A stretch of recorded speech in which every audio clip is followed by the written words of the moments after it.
Hello, I'm a nostalgia critic. I remember it so you don't have to. And welcome to another installment of Old vs. New.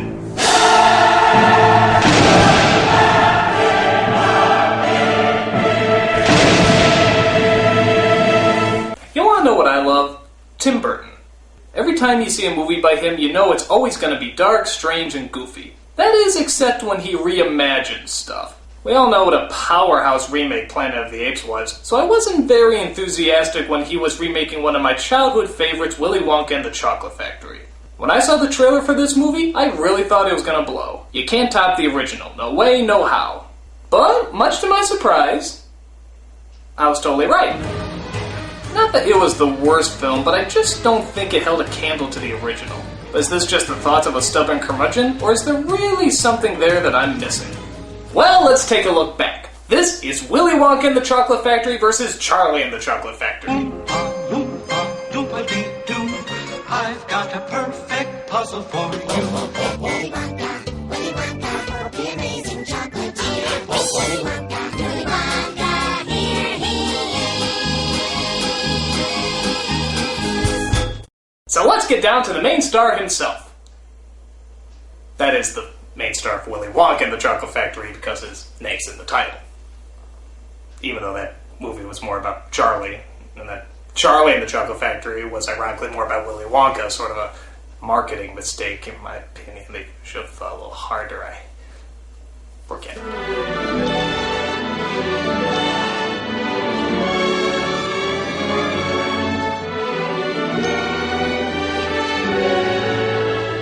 These are two of my favorite actors, Gene Wilder and Johnny Depp. Every time you see them, they're a ton of fun to watch, playing a ton of different characters, ranging from kind and innocent to psychotic and more psychotic. But which one is the best Wonka? Well, let's take a look at Wilder. He has the ideas and ambition of a child, yet the mind and demeanor of a James Bond villain. Every time you see him, you feel welcome, but also a little disturbed. When you look at him, you have no idea what he's thinking. You just know that he already has everything planned out. 2 naughty, nasty little children gone. 3 good, sweet little children left. You can tell he has patience, but only for the people and ideas that deserve it. Everything else turns into a blueberry. So, yeah, he's pretty fucking demented. But he was also suave, elegant, mysterious, and when he needed to be, very kind. This gave him an edge, and allowed both children and adults to identify him and join him for the ride. Johnny Depp, on the other hand... You smell like old people. Hurt me. Now, don't get me wrong, I love Johnny Depp, and I'm all for reinventing what the Willy Wonka character is like, but I have no idea what he's doing here. I always thought a verruca was a type of wart you got on the bottom of your foot. I guess the idea is that he's a lost child in a grown man's body due to his past, but nothing about him is consistent. He sends out golden tickets to find the right child to take over his factory, but when they arrive, he seems totally uninterested in them. Mr. Wonka, I'm Violet Beauregard. I don't care. Don't you want to know our names? Can't imagine how it would matter. Maybe because they'll be running your shit! The Gene Wilder Wonka was fun to be around, always cracking jokes while having a diabolical edge to him. This Wonka just annoys the fuck out of me. Where is fancy bread? In the heart or in the head? The best kind of prize is a surprise. It's sort of like watching a friend act really bad in a play, but you're in such a world of awkwardness that you can't tell him. Who wants a beard? Well, beatniks for one. All those hip, jazzy, super cool, neat, keen, and groovy cats. It's in the fridge, Daddy-O. Are you hep to the job? Can you dig what I'm laying down? I knew that you could. Slide me some skin. So, brother? Yeah, that was good. That was good. Plus, why does he look like a mix between Marilyn Manson and that Russian chick from Indiana Jones 4? We are the music makers. And we are the dreamers of dreams. You're really weird. Johnny, I love you, but everybody has to have at least one bad performance, and unfortunately, this is yours. Point goes to the Wonka version. That's weird. Oompa, loompa, doompa-dee-dee. If you are wise, you'll listen to me. But what about the supporting cast? Which one is truly more scrum-dilly-cup... Scrum-pepper... Scrum-dill...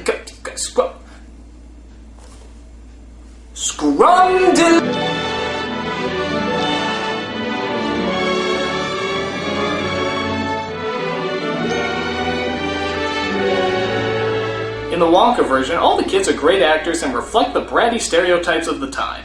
In the Charlie version, they pretty much got that down too. In fact, they updated. Mike TV is more obsessed with video games than he is with television, and his parents are a lot more careless, like the kind of hapless people who wouldn't mind letting technology raise their child. Die! Die! Die! I also like the update with Violet, as they make her a winning obsessed champion, and not just a gum enthusiast. The mother is updated too, reflecting kind of a perfect soccer mom who pushes her daughter's victories to the nth degree. That's a little bit more of a modern problem than a girl who just chews a lot. How about Grandpa Joe? Both are different, but both seem to be supportive and strong. Especially when it comes to prancing out of their bedridden sheets, fucking fingers. I think I like the Wonka Grandpa Joe a little better because he was a tad more stubborn, which made him all the more supportive. But did they really have to make him sing? I never dreamed that I would climb over the moon in ecstasy. Good morning! Look at the sun! Shut up! How about the Oompa Loompas? Well, I gotta say I like the Wonka version again. Why? Well, how do I put this? Even though Deep Roy is a really enjoyable actor and he has a big task playing every single Oompa Loompa, just erase from your mind for a moment that you've ever heard of an Oompa Loompa yet. No idea what it is. Which one of these would be an Oompa Loompa? Is this an Oompa Loompa? No, that's just a little person made even smaller. That's a fucking Oompa Loompa. Orange face, green hair, weird as hell. No contest. But for me, the big deciding point is Charlie himself. And I'm just gonna come out and say it, I hate this fucking brat. I'm sure he's a nice kid and he's acted well in other movies, but he is a friggin' saint in this picture, does everything right, never thinks of himself. He's a damn Boy Scout. We need the money more than we need the chocolate. Candy doesn't have to have a point. I wouldn't give up my family for anything. Usually they're just trying to protect you because they love you. Every time I see his precious little smile, I just want to deck him. What makes you feel better when you feel terrible? My family. The old Charlie was a lot more realistic. He was a nice kid, but he was still a kid. He would get sad, he would get angry, and there's even moments where he would get greedy. I want it more than any of them. In case you're wondering if it'll be me, it won't be. Just in case you're wondering, you can count me out. We don't look down at him for it, we just know it's all part of being a little boy. This kid could try out for Jesus. We'll share it. Oh no, Charlie. Not your birthday present. It's my candy bar, and I'll do what I want with it. Do this in memory of me. Also, his performance is pretty bland. But what do you expect when you pretty much have no juicy material to deal with? Sure, of course. Can you remember the first candy you ever ate? The gates are always closed. Aren't I just charming? Ha ha! See how Charlie is one of the main characters as well as the focus of the story? Well, it should be. I think it's only fair to give credit where credit's due. Point goes to the Wonka version. Mumbler! Seriously, I cannot understand a single word you're saying. Oompa, loompa, doopa-dee-dee. If you are wise, you'll listen to me.